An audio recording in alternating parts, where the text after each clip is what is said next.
with Chip Washington.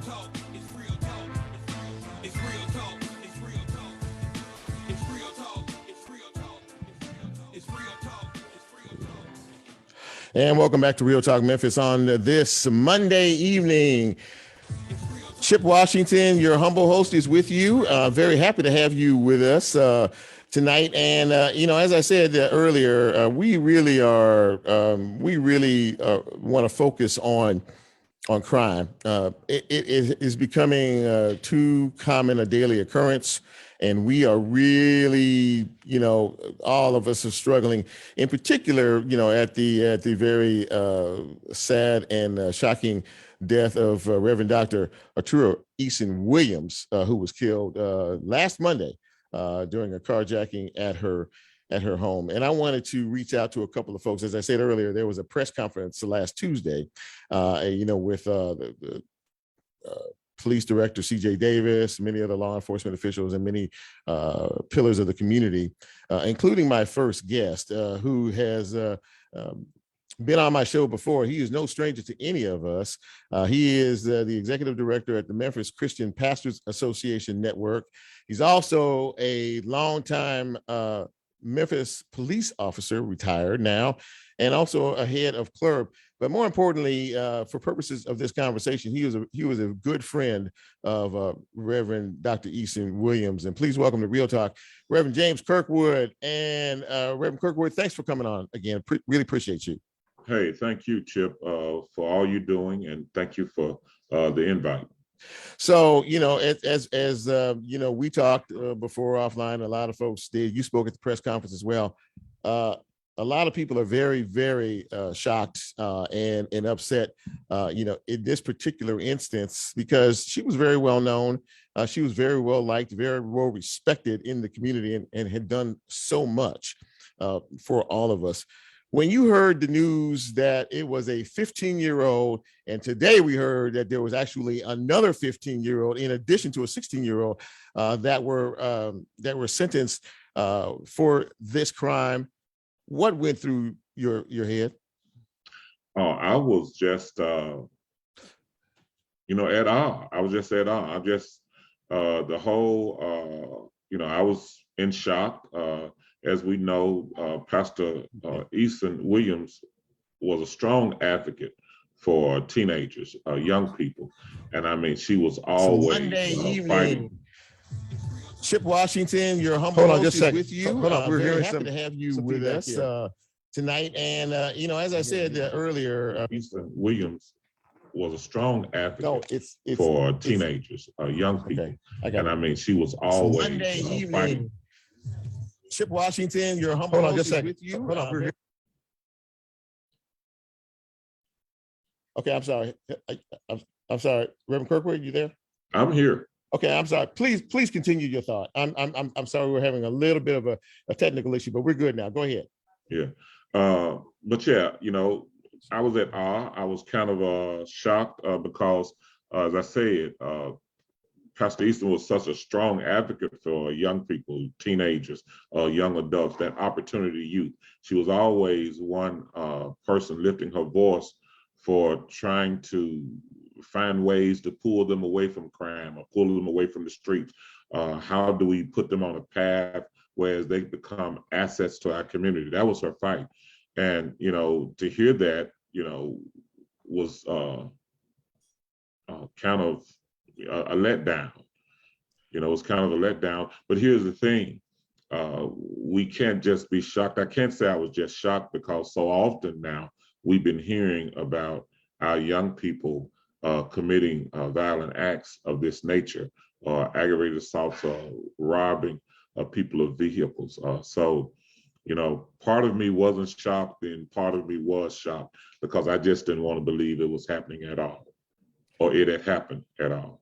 Exactly that. So now we are faced with the question in some of these crimes that we're always faced with, and that is,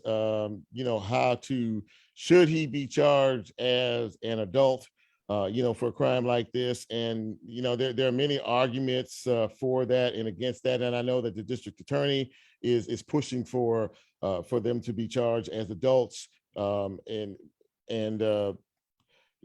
not only for the first one, but for the second one as well. So my question to you is, how do we, I mean, I guess my question is, first of all, what do you think about that? And secondly, what will that do? Say if you charge this young man as an adult. Now, first of all, you leave him in juvenile court, he'll get out by the time he's 18. If he's charged as an adult, he'll go to prison. So I guess my question to you is, which would you prefer? And if he goes to prison, what's that going to do for him or for us? Man, Ship, I think, we really need to pay close attention of turning our young men, our 14 and 15-year-olds into adults. Mm-hmm. I'm this guy who don't tend to advocate for trying teenagers, 14, 15-year-olds as adults. I think, the state legislators should look at maybe putting some extended time. If what science is saying is true, that children tend not to, the brain does not tend to mature until 25, mm-hmm. then maybe legislation could put something in place, whereas this young man or these young men could be held to 25 instead of being tried as adults and put into the adult system for a long period of time. Mm-hmm. I know it's one of those sensitive things, but I think so oftentimes what we do is try to figure out how to just, bring justice, and the remedy is punish them for their crime. But I would hope that we would get angry enough to try to figure out, how did this young man get on this path? How are we losing so many young people? I think we should get angry enough to try to figure that out and stop them and head it off before the young man does such a heinous act as these young men did. I was talking with a friend of mine earlier this afternoon about all this, and and I had asked the question. She's a mother of two teenage boys, and I said, we're always asking that question. What is it that we need to do? How do we get them on the right path from being, or keep them from being on the wrong path? And she said something that I agree with wholeheartedly. She said, parents need to be parents to their children. I mean, if you have a child, you need to be a parent to that child. Now, you have all different kind of factors that come into that. What about single, parents? Well, I know lots of single parents, and maybe you have too, in your time that have raised children and they've come out just fine. Or, we have babies raising babies now, and all that kind of stuff. I don't know if that's more of an excuse for where it is, but do you agree with the concept that parents need to spend time being a parent to their children? Yeah, I agree that parents should, yeah.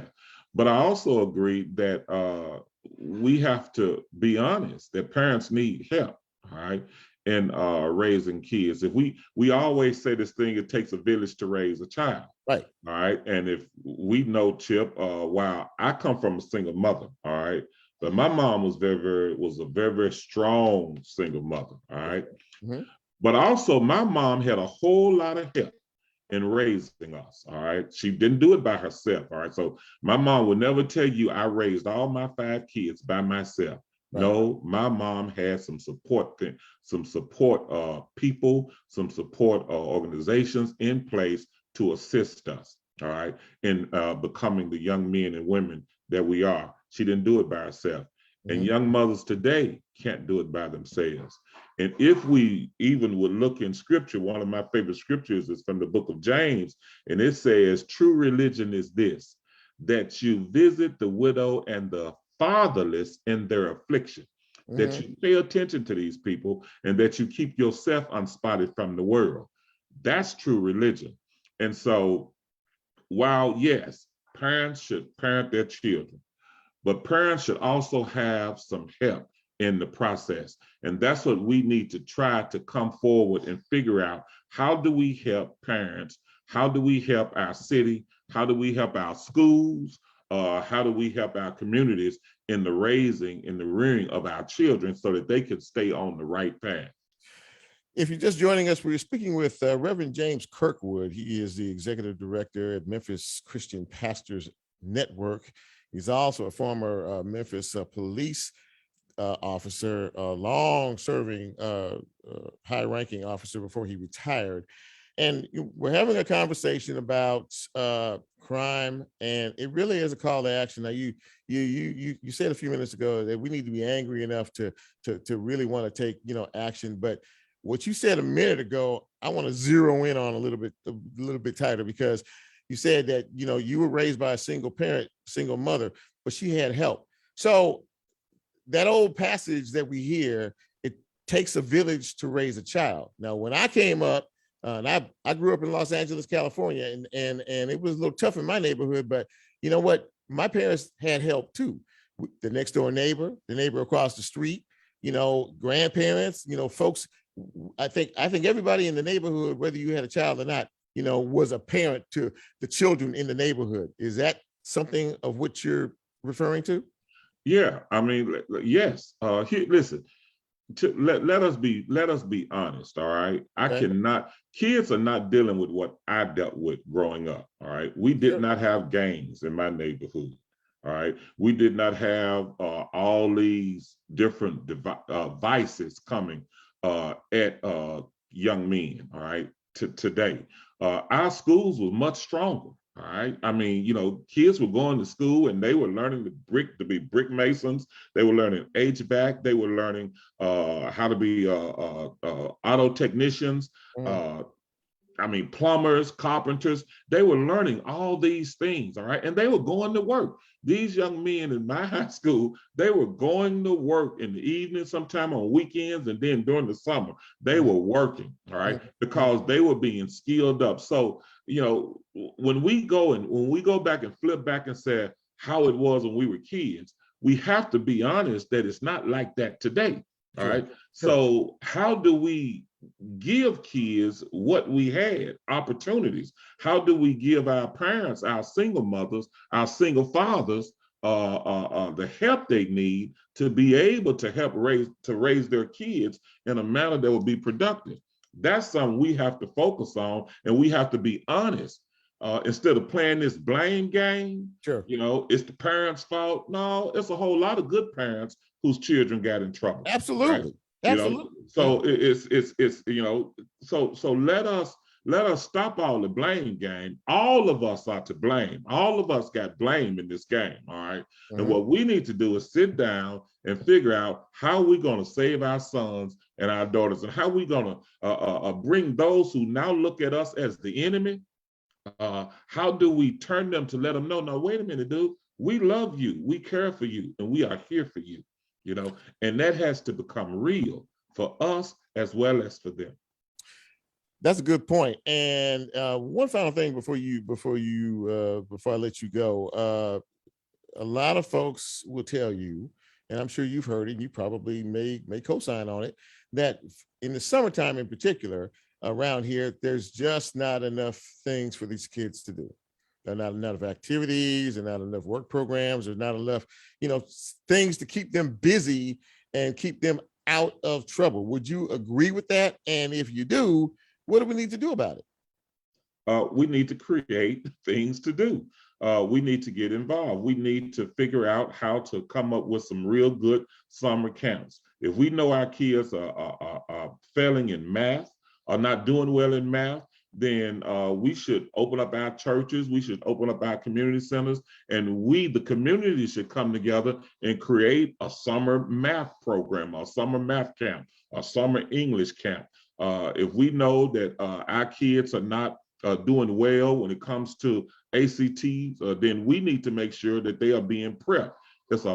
We have a lot of intelligent people, smart people in our community, and it's time to come to the table and say, okay, how do we ante up, all right? How do we ante up to make sure that our kids are making the grades?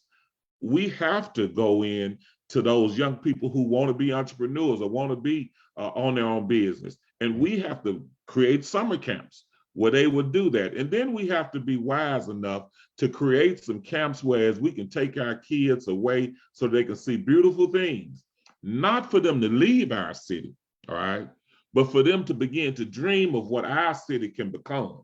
All right, how do we turn North Memphis, South Memphis, how do we turn them into oases, whereas our children, our grandchildren, and our great-grandchildren will be able to live, thrive, invest, and make it grow. Put in restaurants, put in the things that you want that we leave our communities to go after in other communities. How do we come back and build those things within our own community, giving us the pride that we need and our young people need, so that they can know you are worth investing in. All right, our communities are worth investing in. And so it's time to ante up for all of us, not just, we can't just put it on one person, everybody.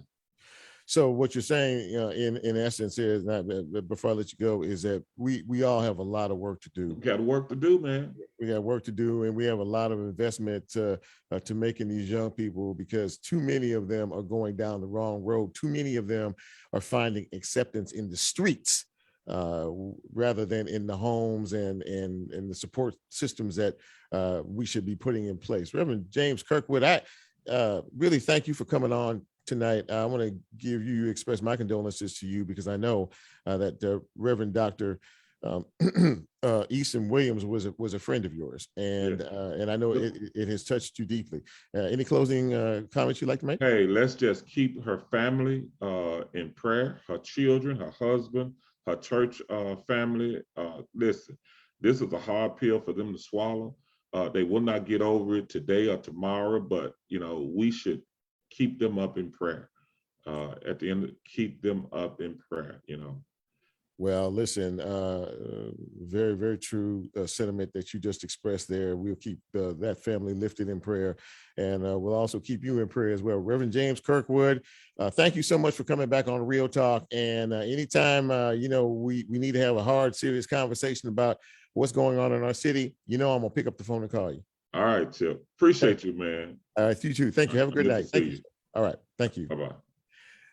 Reverend James Kirkwood, ladies and gentlemen. And that is, so what do you think? I'm looking at Facebook Live here, and I don't see anybody participating in the conversation. This is a problem.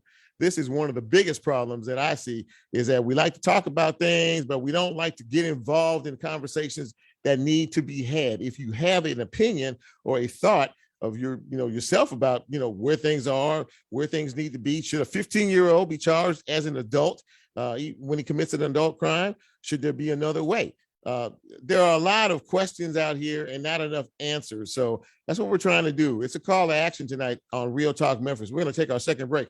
And when we come back, we are going to speak with another community leader and pastor in our city about this very same subject, and hear what he has to say, and hear his thoughts on where our children are, but where they need to be headed. This is Real Talk Memphis. We'll take a quick break. We'll be right back. Hey, Pastor Dr. McCain, are you there? Unmute yourself, sir. All right, I'm here. I got you. Thank you so much for coming on. And we're in a quick commercial break. When we come back, you and I are going to talk, okay? So just stand by. All right, thank you. His Real Talk show page, and you can be a part of the Real Talk experience. So as he always says, go out and tell somebody. We'll be right back. It's Real Talk. It's Real Talk. It's Real Talk. It's Real Talk.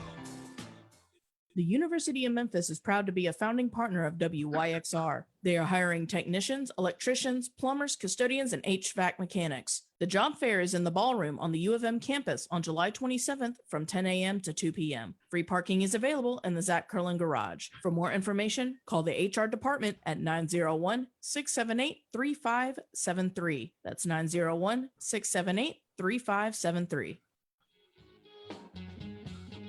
Memphis Music Festival returns to Radiance Amphitheater at Memphis Botanic Garden on September 30th through October 2nd. This year's fest features the excitement of the Black Keys, Widespread Panic, Wilco, Jason Isbell, Portugal the Man, Tank and the Bangers, Bobby Rush, and many more. Visit memphofest.com for ticket packages, lineup information, FAQs, and more. That's memphofest.com.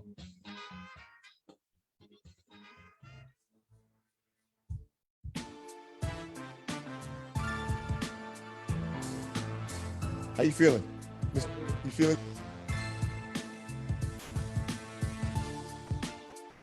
Get Real Talk on the TuneIn mobile app under WYXR, and he's now streaming live on Facebook. And you can also catch a rebroadcast on YouTube. Just put WYXR in the search box and hit subscribe. Now back to more Real Talk with Chip Washington.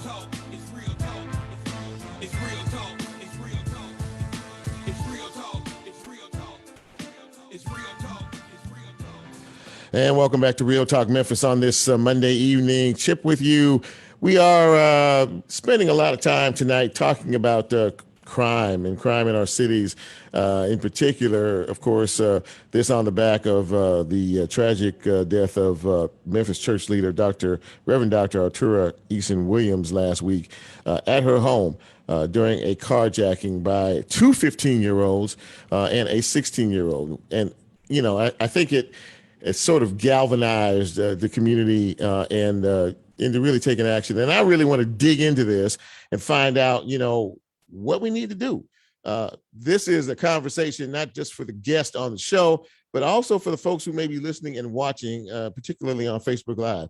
And to me, one of the biggest problems and one of the things that bothers me the most is that people do not engage in these conversations. They sit back and they want to talk about everything else except for the important topic at hand. But I'm very grateful for my next guest. He is the pastor of Grace United Methodist Church.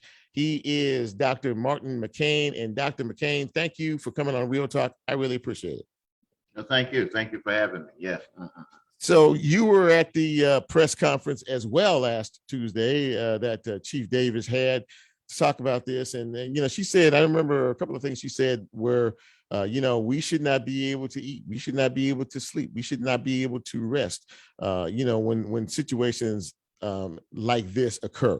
Of course, you know as well as I do, we see tragedy every day in our city, some type of situation or circumstance, and it always makes us shake our head. It always brings us sorrow, and it always makes us wonder, you know, what we can do to change things around.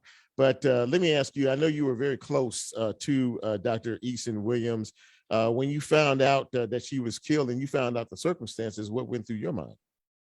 Well, I was stunned, first of all, just the way it happened for anybody. And it just even hit so closer at home when you know someone and when that person is basically my supervisor. Her position is as a district superintendent.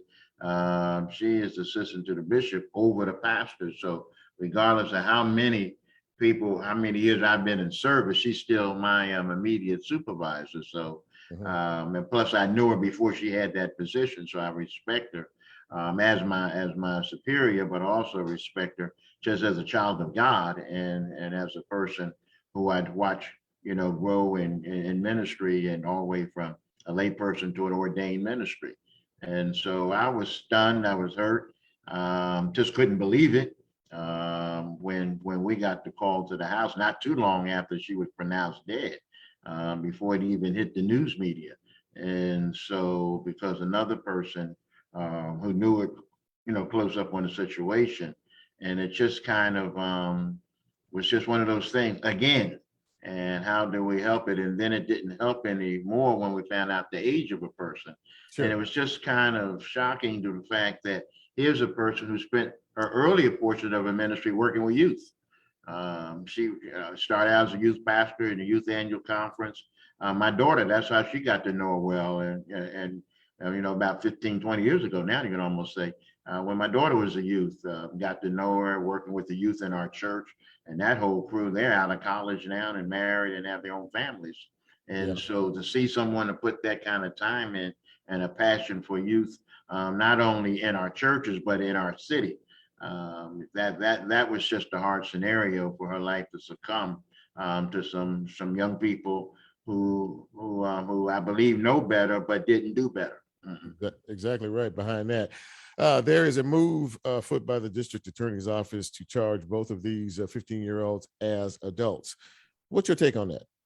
Say that again. I didn't hear you. I said there is a move afoot by the district attorney's office Mhm. to charge both of these 15-year-olds as adults. I said, what is your take on that?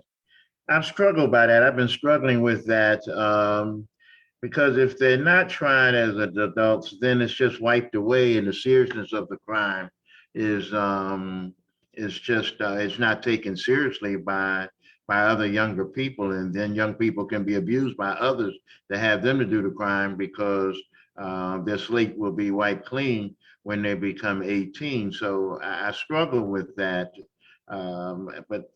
And so for me, I'm leaning more toward they may need to be looked at as an adult because if not, I don't think we're going to help them out in the long run. That's a very interesting I concept. struggle with that though. I struggle with that because, or sometimes I just said depending on the seriousness of the crime, but I don't think the key should be thrown away on them because there may be some hope down the road. I've seen it happen over the years. Yes. Yeah, there's a lot of back and forth, in terms of that. If you lock him up charge him as an adult and he is going to prison, what is the redeeming factor in that for him? But if you put him in juvenile court, by the time he's 18, he's out, and then he's free to commit other crimes. Now, this young man, from what I'm to understand, had committed several carjackings in the past. So I mean, he's been a habitual offender for some time now. And we lose sight of the fact that he is, as far as I'm concerned, he's a child. He's 15 years old. He's a teenager. He's a child. Yeah. And but we seem to see, Dr. McCain, we seem to see these days younger and younger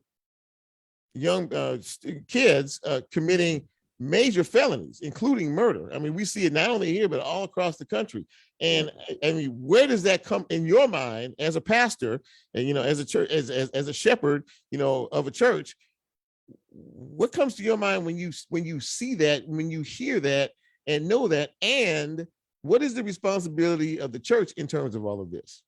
Well, one of the things the church, our ministries, as I said in our services, really long before this event take place, because we've seen others and some been touched in our own congregation, is that our ministry, the ones who we really need to meet, they're not sitting in our pews. Those aren't most of our youth sitting in our churches.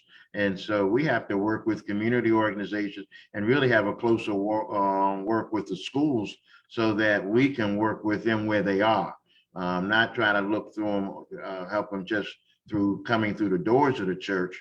Like we trying to reach out to the elementary school and the middle schools right here, right down the street from the church, so that we can work with them. We had a program where we did do that before, work with 12 boys out of A. Maceo Walker and followed them all the way through high school. But we didn't keep it going. And something like that, I'm asking, can we find some people who got energy to work with them in middle school and in elementary school so that we can follow some through, because they're not coming through our church doors. Right. So, like you said, the church is far beyond the four walls of the building.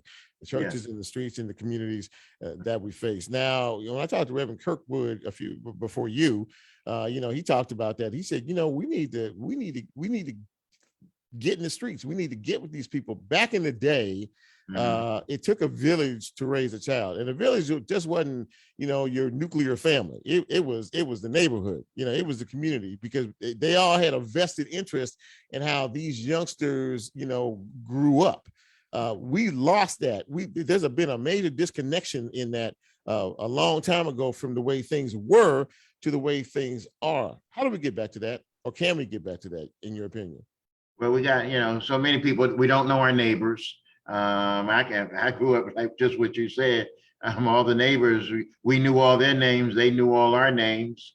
And as kids, they knew when our parents got off of work and when they didn't. And so there was that community. And right now, in a lot of our communities, we don't know our neighbors. I know the neighbors in front of me and to our left because because where I live, I'm right by the church. But I don't know everyone in our community, and so I did. But as people transition in and transition out, you don't always get to know your neighbors. But we're trying to do a better job of just getting to know our neighbors and encouraging people wherever you live, get to know your neighbors just in case there's an emergency or something, and so that you'll know them. And so what you're right, you're correct by saying that. But a lot of folk can't name who lives down the street from them. I think maybe because a lot of folks are scared. They see what's going on. They watch the news. They get scared to see what's happening, because they don't want to get to know each other or say the wrong thing to the wrong person because they think that they could be, a victim of crime. But I mean, at some point, and I don't know what point that is, to be honest with you. That's why I'm talking with people who know a lot more than me. But at some point, there has to be a revelation, a light bulb on moment, something to say, you know what, we have come to a place where this is just too much. And if it's too much, how do we stop it? How do we stem it? How do we fix it? Are there any real answers to that? I think, well, where the churches we can't compete with each other. We have to work together. Mm-hmm. And I think that's the key thing is for churches that there's no competition between us. There ought not be any competition because the work is too great. The violence is too large. And so we have to work together as people of faith and to help our people in our communities to see that we got to spend more time in our communities, more time with parenting, helping people who don't do parenting well. We got to help them to become better parents. Mm-hmm. And so we got to do that beyond our side of sermon. The sermon's not it'll help on Sunday morning, but we got to live that sermon out. And for me, how do you just, you go talk to families, and I just have to spend a lot of time on phones, knock on doors, and just see how kids are doing. And so like everybody's going back to school now. Parents, we have to get involved with our kids going to school. I did it as a parent. I went to school and I told the teachers, here's my number, you can call me. And but then I had the same expectations when my parents took me to school. You come here to learn, you act a fool, you want to pay the price. Well, I knew what the rules were in my home, and my dad only had to come to school one time in my 12 years of school. And I wouldn't let it come after that. After it came ninth grade, that was never going to happen again. Mm-hmm. Yeah. So, I hear what you're saying, and it really, I think there's a universal theme here.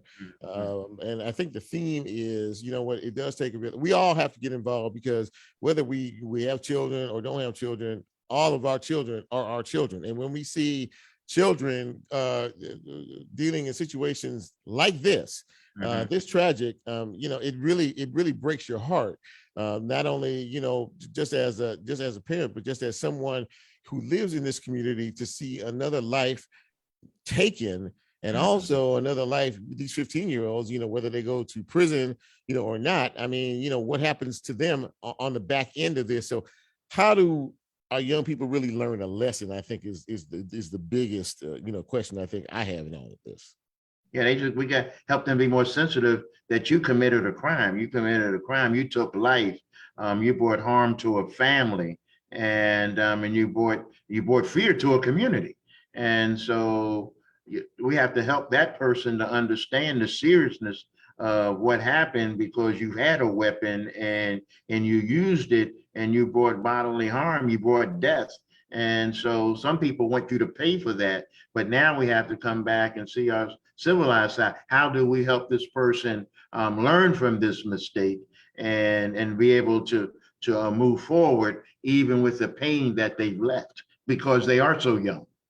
That's very, very true. Pastor Dr. Martin Mccain, Grace United Methodist Church. Thank you, sir, for taking some time out to talk about this very important topic. I really appreciate you. Thank you so much. Thank you for having me. All right. Very good. We're going to, that was a very, very enlightening conversation. We're going to take our final break. When we come back, we're going to shift gears and talk about this extremely hot weather. It's been a good show. This is Real Talk Memphis. I'm Chip. Right back. I'm signing out. Take care. Thank you, sir. Yes, sir. Erik, are you there? Erik, Hey, I am. Hey, how you doing, man? Hey, I'm good. How are you? I'm doing great. We're coming right back. Okay, we're in a quick break. We're coming right back. Okay, so just stand by. That'll be great. Thanks. Thanks, buddy. All right. Okay. Considered a guest or have a guest idea? Then send Chip a message on his Real Talk show page and you can be a part of the Real Talk experience. So as he always says, go out and tell somebody. We'll be right back. The Brooks is open in Overton Park, home to Memphis art collection since 1916. The Memphis Brooks Museum of Art holds the largest collection of world art in the region, with more than 10,000 works spanning 5,000 years of art and cultures. Remember, every Wednesday is free and open until 8 p.m. They are a proud sponsor of WYXR. For more information about the museum and their exhibitions, visit brooksmuseum.org. You belong at the Brooks.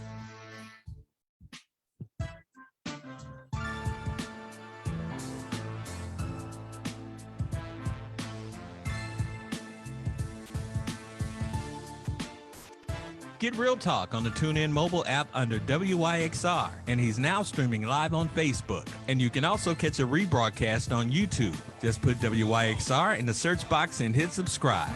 Now back to more Real Talk with Chip Washington.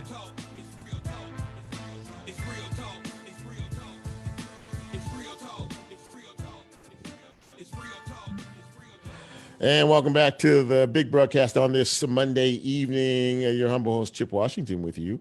The top story on every national newscast in this country is about the weather and how hot it is and how records are being shattered from coast to coast, from West Coast to East Coast. And that's all you hear about. Many records have been broken here in the little old city of Memphis, Tennessee as well. So I wanted to talk to somebody who kind of handles all of this on a daily basis as a weather expert. He is Erik Proseus. He is the founder of MemphisWeather.net. And Erik, thanks for coming on Real Talk. Good evening, Chip. How are you tonight? I'm doing well. A little hot, but I'm doing A little hot. Yeah, we're all battling the same issue. Absolutely, we are. So you've been a meteorologist for a long time. This is what you do on a daily basis. Like I said, you're the founder of MemphisWeather.net. But talk a little bit about, you got to talk a little bit about what we've seen. We've seen really hot weather since May. And I mean, we've been shattering records. How often does this happen down here? Well, it's not unusual to once in a while see a record broken, for sure. You know, it's summer in Memphis, and we all know that it's not the heat, it's the humidity. But this year, we seem to be getting a little bit of both. And so to see the types of weather, the strings of records that have been broken, the number of days above 100 degrees, I've been tracking that as well. Yes. It is pretty unusual. It's drawing some comparisons for those who have been in Memphis for quite a while to 1980. The summer of 80 is kind of the benchmark for heat here in the Memphis area. And I've done some looking at that to see kind of how we compare. That was the hottest record, hottest summer on record, was it? It was the hottest summer on record. Yep. That it's sometimes it's, you know, you have a recency bias and you tend to kind of forget, well, you know, this one seems to be hotter than all the others. But when I look back at 1980, it was pretty astounding to actually see what that summer looked like. We had 33 days in the summer of 1980 that got to 100 degrees or higher. So it was way up there, but I'll tell you what, it is only July 25th and we've already just today hit 100 for the 16th day. So we are halfway there. I'm not predicting we're going to get there. I certainly hope we're not. But we're in the top 3 now from that perspective. Unbelievable. Yeah, it's really bad. And you say it's not the heat, it's the humidity. Well, it's both, as you said too, in this particular case. Some days, like today, it hit 100, and the heat index was about close to 110, 19, 110, maybe even higher than that. You spend a lot of time too talking about the tips to keep folks safe. Again, we don't see this type of extreme heat often, as you stated, but when we do, how critical is it for us to pay attention and know that you don't have to be outside long to be adversely affected by the heat? Oh, that's absolutely true. And you know, the Memphians tend to just kind of, you know, safety tips for heat. This is just summer in Memphis. You know, we deal with this all the time. But really what the hardest part of dealing with a heat wave like this is not necessarily how hot it gets in the afternoon, but when we do not get relief at night, when we don't drop below 80 degrees at night, the air conditioners are working overtime. There are a lot of folks out there that do not have the ability to crank that thing down to 68 and just leave it there and be able to pay the bill at the end of the month. And True.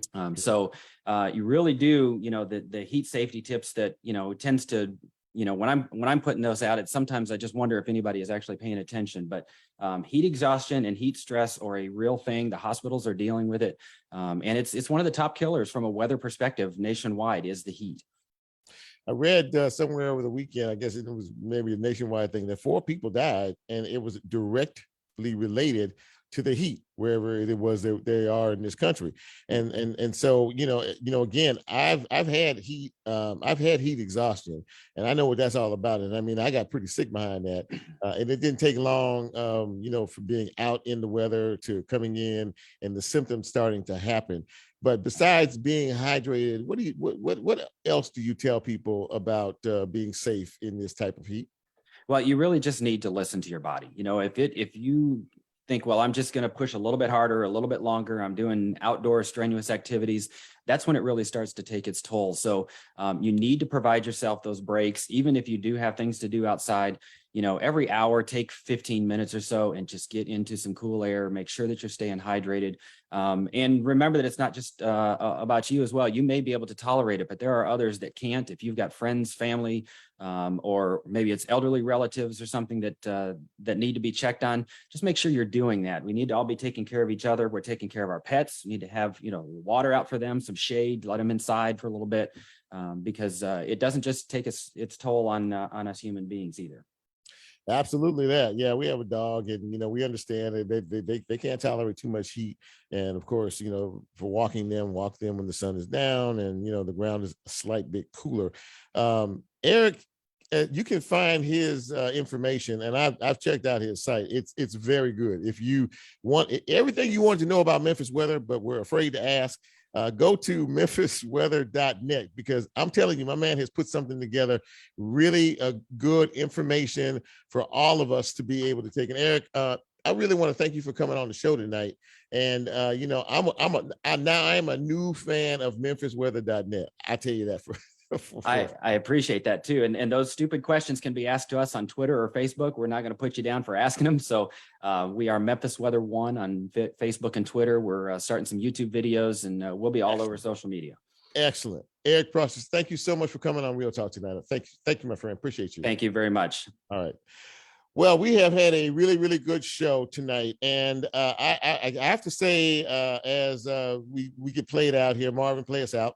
Last minute or so of the show, that I really, really, really, really, really thank any of you who are paying attention tonight, because this conversation that we had in reference to the violence in our city has been on my mind for quite some time.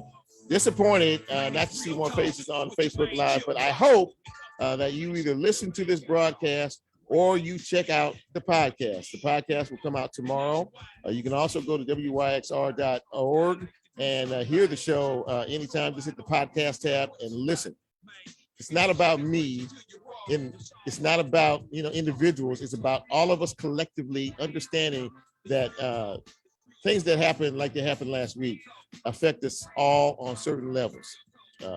For the family of Dr. Eason Williams, she leaves behind a husband and 4 children, and a lot of sadness and grief for those who knew her. But someone is grieving every time a person is shot and killed in this town. And we need to learn how to remember that and take that to our hearts and understand it's not about me, it's about we. So as I leave here, if the Lord says so, we'll be back next week, same time, same station. For all of us here, for Marvin, for Nicole, for Lola, I'm Chip, and I'm out. And listen, please be careful of your surroundings, check on people, care for people, love people. We'll see you next week.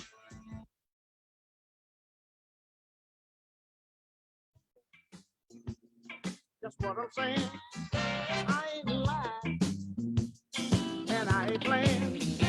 Only the love is what I need.